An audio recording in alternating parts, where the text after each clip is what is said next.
Hi mga ka-Fax! Gusto mo bang kumita ng extra income online kahit nasa bahay ka lang? Good news! Sa video na ito, ituturo ko sa iyo ang 5 legit na paraan para kumita online. Walang puhunan, walang panloloko. Tara, simulan na natin. Ng paraan, online selling. Sa pamamagitan ng mga platforms tulad ng Lazada o Shopee, madali lang makapagbenta ng mga gamit na hindi mo na kailangan. Ikalawang paraan, content creation. Kung mahilig kang gumawa ng videos o vlogs, pwede kang kumita mula sa ads at sponsorships.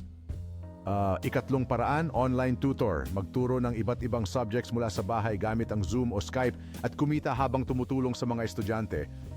Ikaapat na paraan, GPT sites. Maraming websites na nagbabayad para sa mga surveys at tasks kaya't madali kang makakakuha ng extra income. Ikalimang paraan, freelancing. Kung talino o talento ang pag-uusapan, maraming opportunities para makakuha ng clients at kumita online.